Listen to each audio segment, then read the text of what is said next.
Welcome to another video on English for Engineering. My name is Sharif Ismail. I'm an English language fellow here in Mongolia.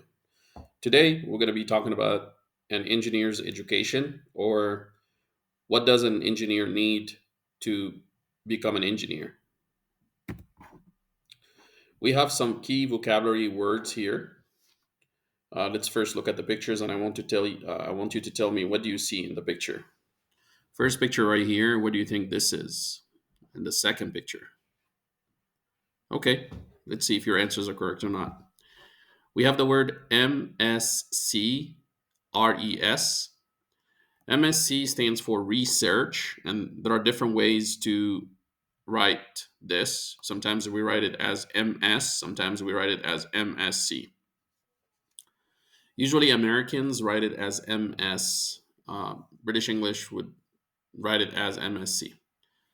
So MSc Res typically stands for Masters of Science Research. So this Master's of Science is focused on research, meaning if you do this master's degree, you'd have to come up with a research to graduate. Another word for research is the word thesis or dissertation. The primary focus of the program is on research methodologies, techniques, and the completion of independent research project. Students are usually required to produce a substantial research thesis or dissertation that contributes new knowledge to their field of study. So, when you complete this Master's of Science, you'd have to come up with a research and publish this research. We have the word entry level. Entry level refers to the starting point of a career or job hierarchy within an organization. Entry level positions are typically designed for individuals who are new to the workplace or have limited professional experience in a particular field. So typically, when you graduate from college and you start your career, you will start off as entry level engineer, meaning you have 0 to 1 year of experience working as an engineer. So this is called entry level. Entry also comes from the word entrance. When you get into the building, you go through the entrance. That's why we call it entry level, meaning you're just entering the profession. Auditorium. Auditorium is a large room for or a building designed for public gatherings. So, which picture do you see here that shows the auditorium? Do you think the first picture or the second picture? Maybe both, but the auditorium looks like this. The first picture right here. This is an auditorium. Okay. Seminar. A seminar is a small group meeting or discussion focused on a specific topic or subject. Like this is a picture of a seminar right here. Seminar is pretty much like a conference. Engineering ethics. We have two words. We have the word engineering and we have the word ethics. What does ethics mean? Ethics means the principles or the standards that guide the decision making of engineers. Any job has ethics. So we have teacher ethics, we have engineering ethics, we have doctor ethics. So, for example, doctor ethics would be if you go to the doctor shouldn't be telling anybody about your conversation with him. It should be private, um, and therefore, doctors should maintain ethics and they have to be certified to work as doctors so they can maintain these ethics.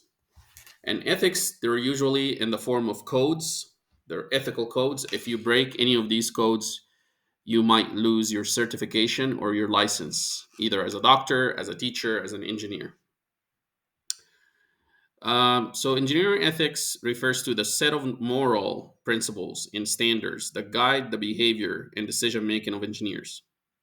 It addresses ethical considerations and responsibilities in the practice of engineering, including issues related to safety, environmental impact, honesty, integrity, and social responsibility.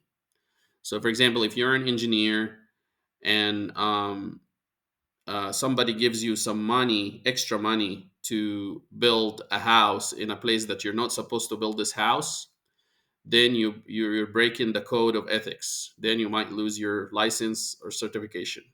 because here this is not an ethical practice. Also, if a police officer takes a bribe or takes money from somebody and to avoid giving them the ticket, this is also an ethical issue. In this situation, the officer would break the ethical code because of the unethical practice. Why do we have ethical codes for engineering? Because engineering can be a very dangerous job. If, for example, an architect or a building engineer, if they make any mistakes while designing the building can collapse, and the people um, that's this can be fatal for the people who live in that building. So having these ethics standards and principles in place ensures safety for everybody. Accreditation. What's accreditation? When you go to college, you have to take certain credits.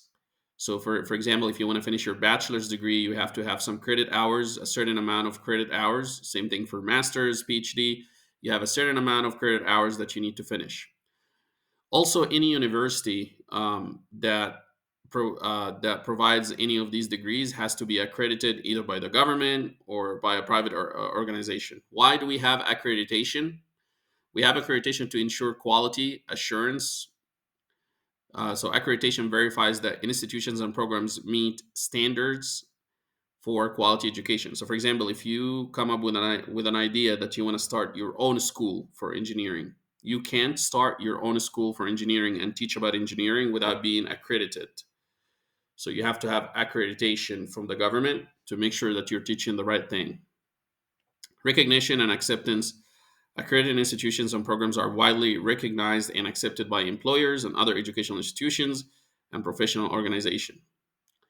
Financial aid eligibility. Accreditation is often a requirement for students to qualify for federal financial aid, scholarships, and grants. International recognition. Accreditation enhances the international recognition of degrees, facilitating global opportunities for education and employment. Some universities are recognized globally. They have international recognition, meaning their accreditation can be accepted in any country. Professional licensing. Many professional licensing boards mandate completion of accredited programs to ensure graduates meet industry standards.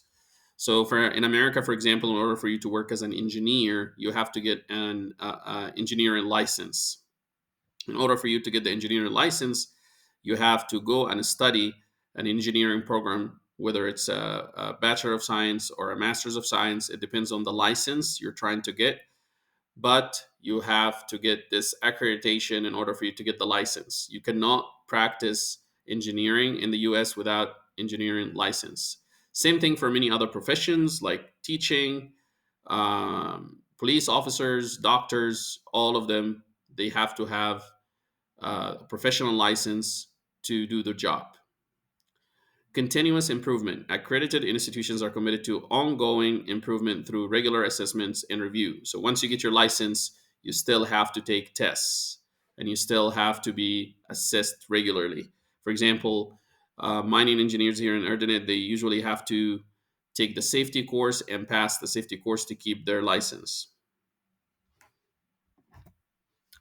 Here we have different types of degrees. We start off with the associate degree. Associate degree is a 2-year program degree, and it's usually um, obtained through um, community college. So it's a 2-year program. After you finish high school, you study for 2 years, then you get an associate degree. Bachelor's degree is usually a 4-year program, and it's also called undergraduate degree. So both of these are undergraduate degrees. Then we have graduate degrees. We have 2 graduate degrees. So after you graduate with your bachelor's, you could go ahead and study master's and doctorate degrees. These are graduate degrees, or we call them also postgraduate degrees. Postgraduate degrees or graduate degrees. Master's degree is usually a 2-year program degree. Doctorate degree is usually a 4 to 5 year program degree. Both degrees, you don't have to come up with a published research. you can just study your degree without having to do the research. So it depends on the type of degree you're seeking. But sometimes, if you do your master's or doctorate, you'd have to come up with a research or dissertation or a thesis that would be published later on. Here we have a list of different university degrees. We have bachelor degrees, and we have BA, Bachelor of Arts, and we have to write the B, and then we have to put a period, and A, and then a period. This is the American format. Another way to write it is also BA without any dots. So BA, Bachelor of Arts, BS, Bachelor of Science. Bachelor of Science also could be written as BSc.